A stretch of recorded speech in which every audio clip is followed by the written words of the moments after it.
le rôle de l'État, la liberté, la justice et les droits, ou un extrait de l'encyclopédie de Diderot. Quelques sujets de philo présentés ce matin aux candidats du bac général et technologique.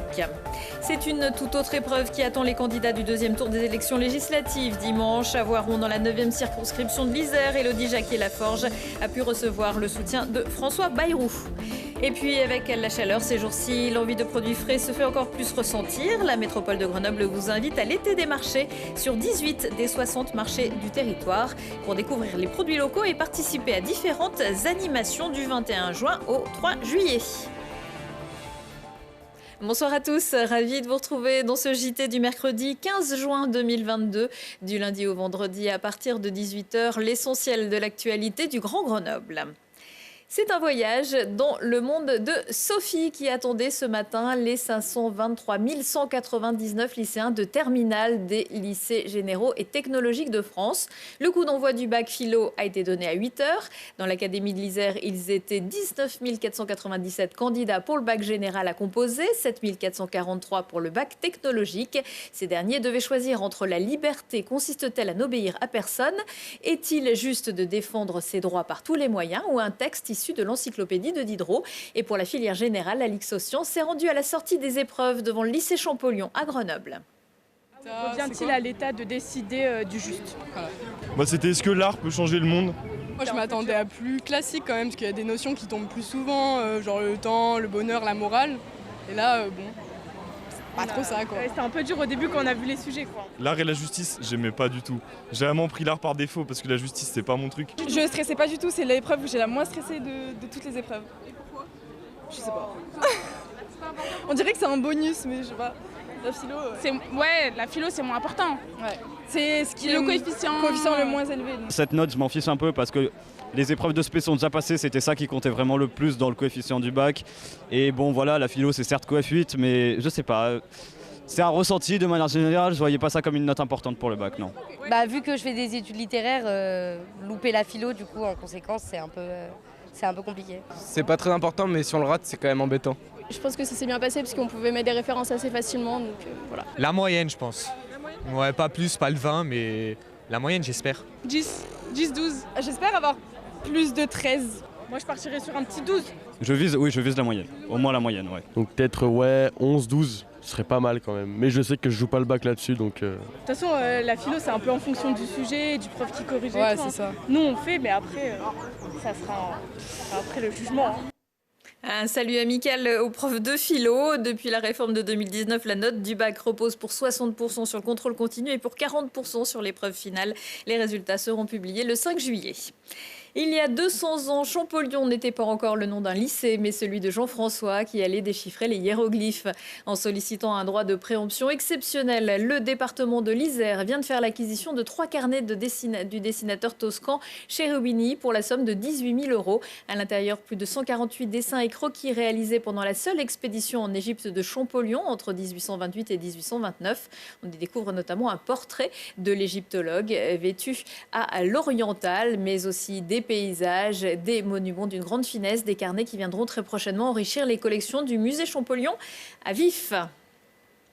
Carnet de campagne également pour plus que 4 jours avant le second tour des élections législatives. Dans les 10 circonscriptions de l'Isère, des duels et une course contre le temps pour convaincre les électeurs de rejoindre votre camp ou de ne pas s'abstenir comme au premier tour. Éléonore Pointeau s'est intéressée aux 2 candidats de la 9e circonscription de l'Isère. Le deuxième tour des élections législatives opposera dans la 9e circonscription de l'Isère Sandrine Nosbé de la NUPES et Élodie Jacquier-Laforge, candidates ensemble. Pour cette campagne d'entre-deux tours, la députée sortante organise des cafés et apéros citoyens. Elle compte aussi sur le soutien de François Bayrou, président du MoDem. On a besoin d'avoir une majorité stable et forte. Si on ne l'a pas, c'est le pays qui est au risque.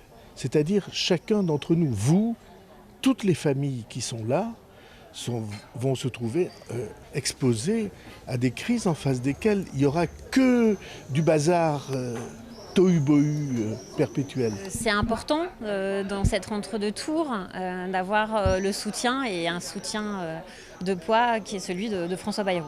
La candidate Élodie Jacquier-Laforge est arrivée deuxième avec 29,96% des voix, derrière Sandrine Nosbé qui cumulait 30,54% des voix lors du premier tour des législatives. Un coude à coude serré que Sandrine Nosbé veut remporter en tractant et en faisant du porte-à-porte dans les différentes villes et communes pour convaincre certains habitants. Alors à ces personnes qui se sont heurtées à une porte fermée, je leur dis allez voter avant 18h. Et puis les autres, les abstentionnistes, et puis ceux qui sont déçus de la Macronie, ceux qui sont fâchés avec le politique, à ceux-là, je leur dis mobilisez-vous, mobilisons-nous, on a des chances de passer. Parce que je vous dis, regardez le résultat qu'on a fait, bien qu'on soit bien légèrement au-dessus, mais on l'a remporté. On a remporté cette première manche, on peut remporter cette seconde manche. Reste à savoir si les habitants de la 9e circonscription de l'Isère éliront une nouvelle députée lors du second tour des élections législatives qui se dérouleront le dimanche 19 juin. Et ce mercredi soir, à 20h, c'est un débat autour de la 5e circonscription que vous propose Télé Grenoble avec Florence G, candidate Ensemble, et Jérémy Jordanov pour la NUPES. Jeudi, toujours à 20h, vous retrouverez le débat de la 3e circonscription entre Elisa Martin, candidate NUPES, et Émilie Chalas pour Ensemble. Les distributions de tracts vont donc se poursuivre sur les marchés, notamment jusqu'à vendredi. Des lieux de vie qui ne désempliront pas pour autant du 21 juin au 3 juillet. C'est l'été des marchés dans toute la métropole. Présentation de cet événement avec Arthur Glory. Le soleil pointe déjà le bout de son nez et illumine dès la première heure les étals qui regorgent de produits venant des 4 coins de l'Isère. La métropole, qui gère une 60aine de marchés, profite de cette saison idéale pour lancer un défi aux habitants, l'été des marchés qui vise à changer les habitudes alimentaires. L'objectif, c'est de effectivement consommer local, aider aux transitions alimentaires, énergétiques, expliquer à nos citoyens de quelle manière ils peuvent venir consommer, c'est ce que je disais tout à l'heure, parce que quand on vient sur un marché, c'est pas réservé à une clientèle élitiste de centre-ville. Quand on achète le produit au bon moment, il n'est pas plus cher qu'ailleurs. Et puis c'est un côté convivial aussi. On connaît son commerçant, on a du plaisir à se retrouver, on boit un café ensemble. Donc c'est tout cet aspect qui nous a manqué depuis 2 ans qu'on voudrait aussi mettre en avant. Et pour découvrir tous les savoir-faire isérois et d'ailleurs, rien de mieux que d'aller aux Mines, le marché d'intérêt national de Grenoble. C'est sous cette voûte de béton armé que les productions maraîchères locales sont valorisées depuis 1963. Favoriser le circuit court et offrir une alimentation de qualité, le Mine de Grenoble dessert aujourd'hui les 650 000 habitants de la région urbaine. Et ici, il y a de tout et surtout pour tous les goûts. Alors moi, je vais vous proposer, dans un premier temps, de faire un gros plan sur de la très très belle cerise. Et on voit elle craint rien, elle est ferme. Vous voyez la couleur? La tige est verte, elle est drue. Ça, c'est signe que c'est frais. Nous, les cerises, il y en arrive tous les jours. Et c'est pas que les cerises. Allez, suivez-moi, il y a 2-3 autres articles qui sont sympas. Vous voyez les abricots? Ça, c'est du bel abricot. Si vous n'avez pas envie d'avoir de l'abricot, l'abricot vous attire quand même et vous envoie un petit signal en disant « moi, je veux ». Et le Mine, c'est les bons produits, mais aussi les bons conseils. La bière artisanale, c'est la mode depuis à peu près une dizaine d'années, un peu plus d'ailleurs. Mais beaucoup de gens sont perdus par rapport à toute l'offre de bière qu'il y a dans la région. Il y a plus de 400 brasseries artisanales dans la région. Du coup, en fait, faut savoir faire des choix, faut savoir orienter le client vers un produit qu'ils ne connaissent pas forcément. Parce que la bière, contrairement à ce qu'on peut penser, c'est quelque chose de très raffiné et de très fin. Des ateliers anti-gaspi, zéro déchet ou encore des dégustations viendront rythmer les marchés de 18 communes de la métropole tout au long de l'été. Arrêt au stand, le tribunal de police de Grenoble vient d'ordonner la confiscation des 10 motoneiges de la société Espace Glisse GTR Mountain saisie début février. Le gérant a été condamné à environ 7 000 € d'amende et le moniteur à 1 400 € avec sursis pour avoir utilisé les engins à des fins de loisirs dans un espace qui leur était interdit. La société organisait en effet des randonnées motorisées sur le domaine skiable en soirée pendant la saison d'hiver. Il lui était également reproché d'en avoir fait la publicité. Partie civile dans cette affaire, les associations Mountain Wilderness et France Nature Environnement obtiennent chacune 2 000 € de dommages et intérêts. Un jugement qui pourrait faire jurisprudence dans d'autres stations de sport d'hiver qui pratiquent la même activité. Quelques idées de sortie avec le concert de Phoenician Drive jeudi soir à la Source de Fontaine.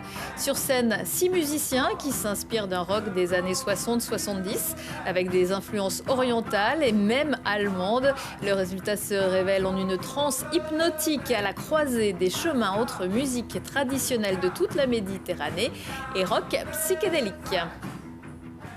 Record de l'actu à 19h, 21h, 23h et en replay sur télégrenoble.net.